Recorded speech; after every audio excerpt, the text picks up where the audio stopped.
Selamat sejahtera semua. Apa khabar? Hari ini kita akan belajar pendidikan moral unit 1 iaitu norma masyarakat pemakin kesejahteraan. Terdapat beberapa objektif yang anda harus faham di dalam unit 1 ini kerana di dalam pendidikan moral kali ini anda akan belajar mengenai sesuatu perkara yang anda biasa lakukan di rumah ataupun di luar kawasan rumah yang kita harus laksanakan. Okey, jadi cikgu akan terangkan mengenai objektif yang kita akan belajar hari ini. Jika diikutkan, di dalam bab ini, iaitu unit 1 ini, kita ada belajar 6 unit tetapi cikgu akan mengajar kamu mengenai 3 unit ini sahaja dahulu. Yang pertama, kita kena kenal pasti maksud norma masyarakat. Yang kedua, kita kena kenal pasti contoh norma masyarakat. Dan yang ketiga, kita harus tahu kepentingan amalan norma masyarakat dalam kehidupan harian. Cuba lihat gambar ni. Tengok apa yang ada dekat sini. Biasa tak anda laksanakannya di rumah? Itu bersalaman dengan ibu bapa, bersalaman dengan nenek, bersalaman dengan sanak saudara. Biasa tak perkara ini dilaksanakan oleh? Gambar yang kedua ini menunjukkan seorang budak lelaki mengetuk pintu. Ini salah satu norma yang biasa dilaksanakan oleh kita. Ada tak kita masuk pintu terus buka begitu saja? Ini merupakan salah satu contoh norma masyarakat yang biasa dilakukan. Sekarang cikgu akan terangkan kepada kamu apakah konsep norma masyarakat dan apakah maksudnya supaya anda lebih faham ya. Okey, kalau pelajar-pelajar cikgu semua tengok buku teks muka surat 4, biasanya perkataan norma ni adalah asal daripada perkataan Latin yang membawa maksud peraturan atau ketentuan yang telah menjadi kebiasaan yang dijangka dan dipatuhi oleh setiap anggota masyarakat. Itu yang di dalam bahasa Latin maksud norma tadi. Kalau kita lihat apakah konsep ataupun maksud norma masyarakat, ianya merujuk kepada perilaku atau tindakan yang diterima sebagai amalan dalam sesuatu kelompok, komuniti atau budaya. Ini adalah konsep ya, ini kamu semua harus tahu.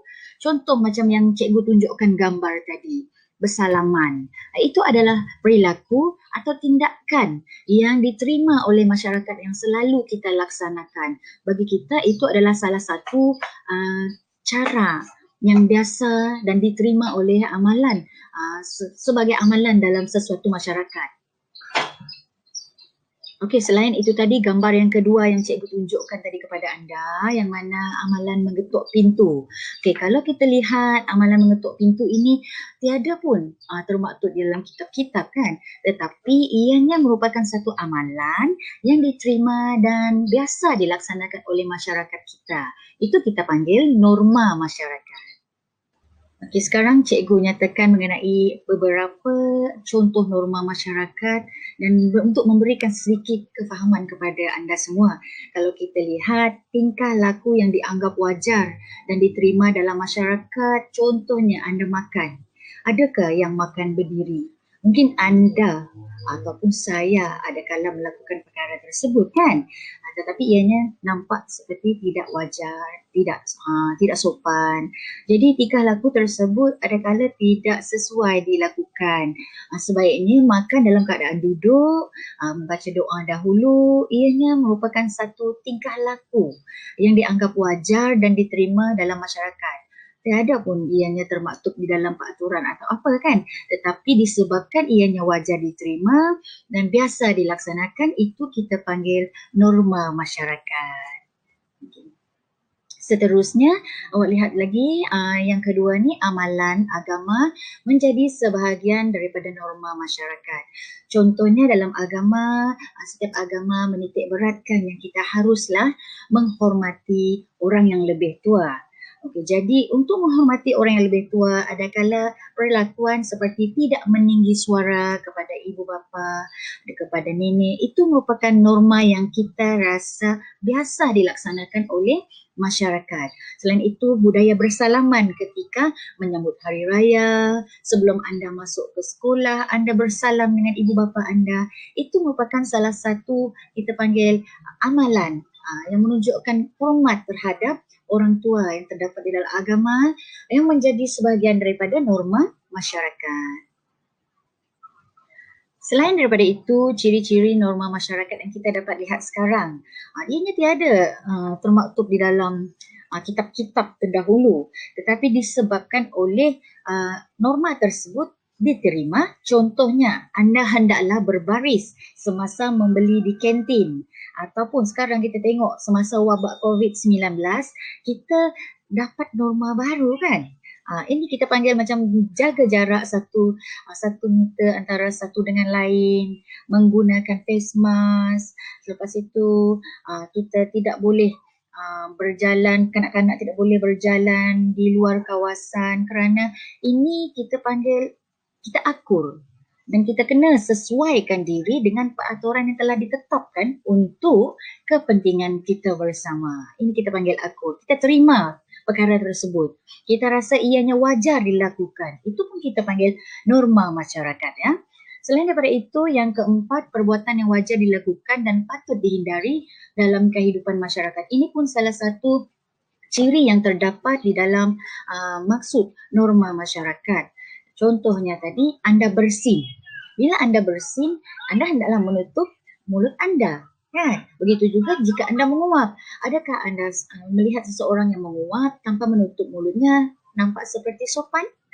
Nampak tak sopan kan? Jadi bila ini tidak juga termaktub di dalam kitab untuk menutup mulut kan? Tetapi disebabkan ianya menjadi satu perlakuan yang diterima, maka itu kita panggil norma masyarakat.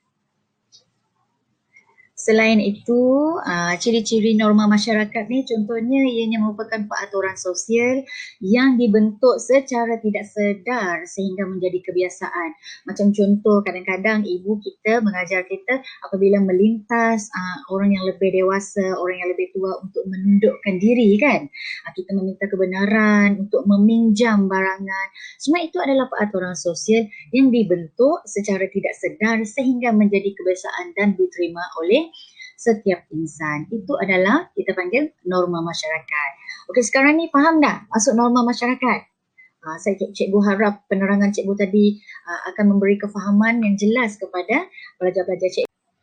Seperti penerangan cikgu tadi, ini adalah contoh-contoh yang biasa kita amalkan dalam membudayakan norma masyarakat. Ini yang biasa macam cikgu terangkan tadi, menghormati orang yang lebih tua, bersalaman dengan mereka. Kadang-kadang anda berjumpa dengan guru, selamat pagi cikgu.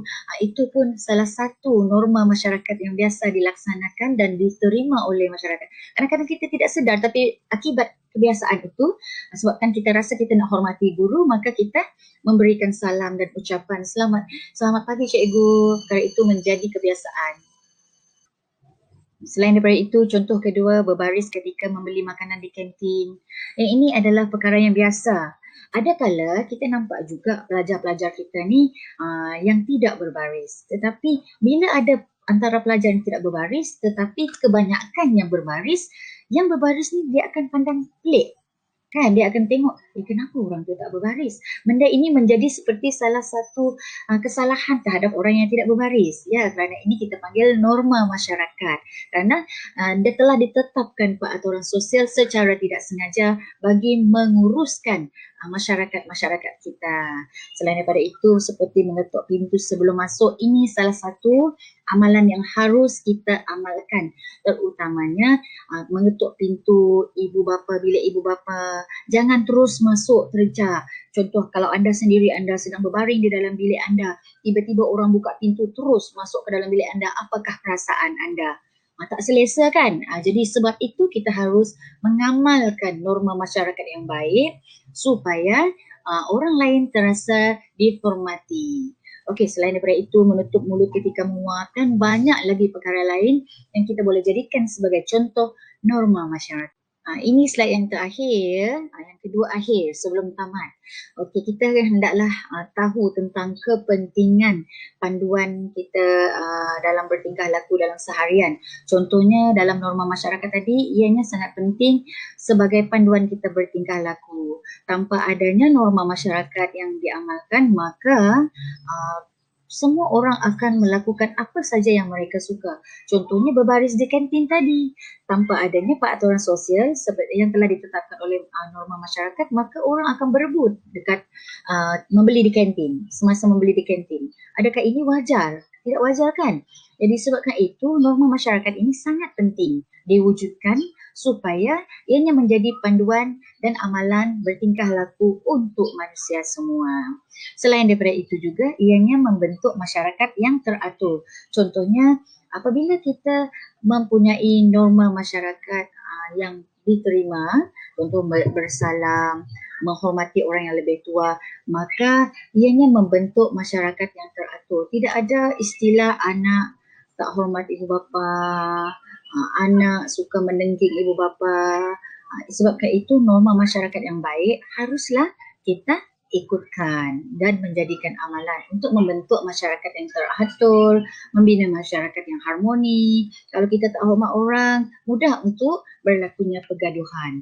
Dan selain itu, sebahagian daripada ukuran kita bertingkah laku. Itu adalah antara kepentingan-kepentingan norma masyarakat kepada kita semua. Okey, setakat ini saja kelas kita pada hari ini. Cikgu harap semua pelajar cikgu faham dan mencapai objektif, ketiga-tiga objektif pelajaran pada hari ini. Selepas ini, cikgu akan tunjukkan apakah yang harus anda lakukan dan latihan yang harus anda lakukan dan buat dan hantar pada masa yang ditetapkan. Okey, terima kasih semua. Bye.